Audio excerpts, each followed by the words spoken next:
Yo, yo, yo, what is up? What it do, what it do, what it do? Sorrel Hall of Fame. D-Line, Tbkc, and all that sweet, beautiful, wonderful shit. Let me get it in, let me get it in, let me tell you. And I'm going to adjust this thing really quick. All right. We've had these conversations before, and I just want to be real with y'all. I can go back to the fuck exotic shirts, and that was a question. Why do what made me make the fuck exotic shirts, and is it hypocritical with the condition of the American bully community today? I made the fuck exotic shirts. I think the year was, fuck exotic shirts are almost coming up on a 10-year anniversary, to be honest. Might have to make a 10-year anniversary edition. But I made them because of the condition of the exotics. And the funny thing is, the condition of the exotics got worse from when I first made them. When I first made them, the exotics was a little bit beat up. They were weird looking. But it seemed like the next 5 years after they were first made, the exotics got like horrific.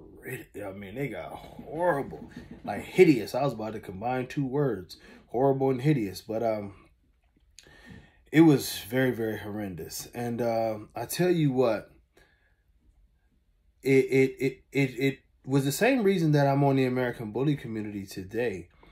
When I made the fucking exotic shirts, I started to see something that was very, very wrong and what I considered to be animal abuse. You know, I saw dogs that I knew would not be able to live a long life. I saw dogs who were going to have their serious conditions. I saw our community being made to be a joke. And the funniest part about it is at that time, and I can tell y'all this dead serious, is that when I made those shirts, right? I think it's 2013 to be exact. But when I made those shirts, many of you who were around at this time remember, Dave Wilson was a big proponent of mine. Me and him were still pretty good friends at that time. And Dave has fuck exotic shirts, and he was just like, he hated the exotics. Like, he hated them. He used to do posts. I never forget, me, him, and James Cooper, we were on the post telling them about dwarfism, all the issues that were going on with dwarfism.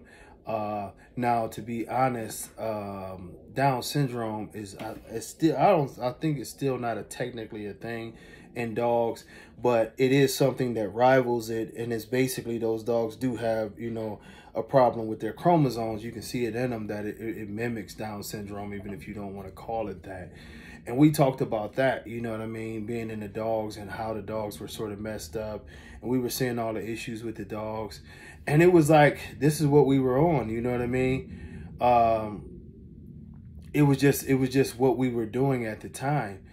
And it was crazy how that thing turned around, because, you know, we knew what we were talking about, and we knew what kind of damage it would do to breed. And we had talks behind the scenes about how it was shining a bad light on the breed. And as unfortunate as it is, you know, Dave ended up pretty much going the exotic route. From that time span, when that happened, Miyagi was not allowed in any dogs, period, in the Tbkc. No dogs who were identified as exotics could be in a pedigree. You still were very, very strong on the one testicle being a disqualification, the short forms being basically a disqualification. Dogs under 14 inches was implemented in 2014 as being pretty much a disqualification, even though it wasn't a written disqualification. The judges were going to, you know, were being instructed that if the dog was too short to not pick it. All of these things that were mimicking like exotic behavior, you know, any of the bone deformities, all these things were precautions for the breed. And I think it's sad that 10 years later, the same people who were advocates of the fuck exotic movement have now turned the American bully more so into an exotic, and in many ways have done exactly what was predicted at the time. And I remember we were all on the same page that if this type of breeding continued, if this type of stuff continued, you know what I mean, it would come down to a point that the breed would start suffering BSL ramifications, ramifications from different authorities. Laws would be changing. We would be going backwards. And this is what we see now in the American bully, which is ironic. And it's not just ironic in the sense that veterinarians don't want to deal with the breed anymore, but it's also ironic in the fact that the general public doesn't want to deal with the breed anymore. You see more and more people who are having like serious struggles finding homes for any dogs. You're finding more and more people who are having serious struggles with their local governments with these dogs. I can tell you personally of 2 veterinarians that I will be interviewing here that they can tell you that coming into their office is a huge problem with the Merles having seizures.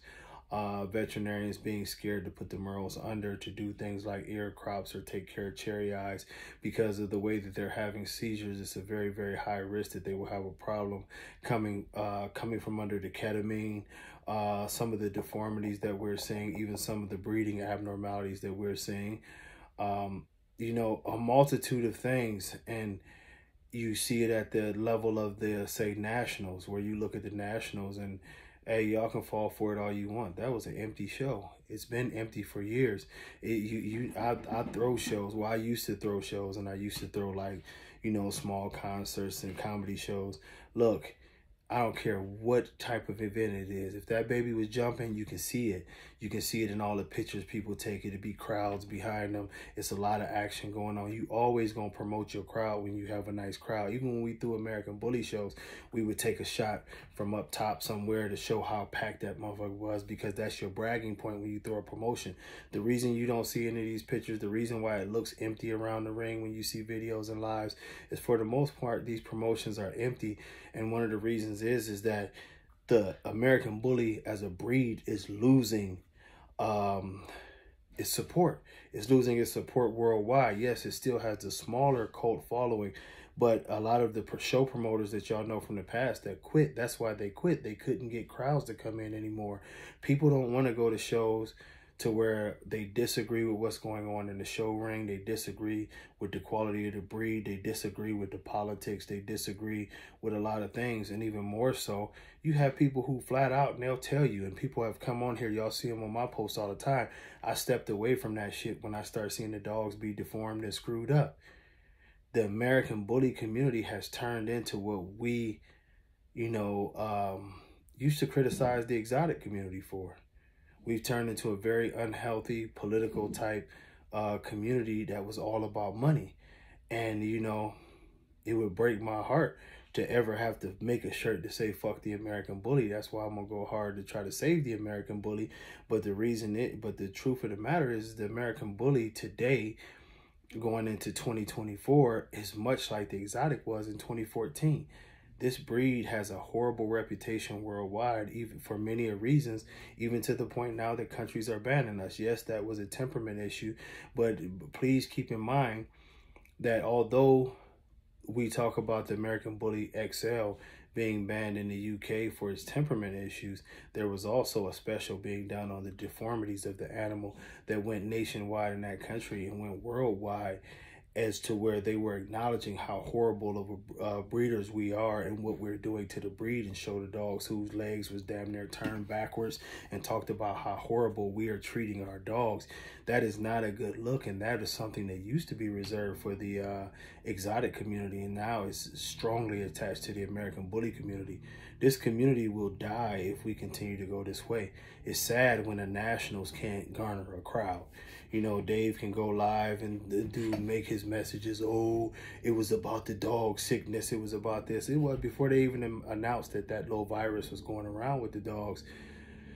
Wasn't nobody going to the shows before that. Booths were still up for sale then, you know. And it's not to brag or try to put the Tbkc down. This is just how the mighty have fallen. It was a point in time where we would announce a show and every booth would pretty much be sold out within a month because everybody wanted to be there. The culture was jumping. What we see nowadays is a culture that, although, you know, in many ways it's more popular than ever, but sometimes being popular for the wrong reason is not a real good thing. And that's what we're seeing, that our breed has been diminished. And, getting broke down to not being about the right thing, and I think that's sad in many ways. I ain't gonna lie to you, it hurts my heart a little bit to see us in the condition that we're in and the war that we're in front of. A lot of places are making mandatory licensing now. A lot of places are turning away American Bully events. Trust me, I know. A lot of people are now, veterinarians are now turning us away. You go down the list and it's like we're the #1 targeted breed. And a lot of it just has to do with the quality of dogs and the way that they're being bred. And no matter what anybody will tell you, it is a very, very horrible look when you see a deformed dog and a dog that's struggling to walk and breathe with first place ribbons. Trust me, I know people and they have brought this up. Like, not only is that community breeding these type of dogs, they're awarding these type of dogs. This is exactly what I was told by an influential person. I won't put him out there as to who he is, but he's a very influential person in the Houston area. And it's scary, man. You know, it's scary what we could face if we don't change this, you know. And the scarier part is that we've lost so many good people who really respected and wanted to be a part of this breed for a multitude of reasons, not just a pat on the back. So hopefully things change, man. But until next time, God bless y'all. Much love. Peace.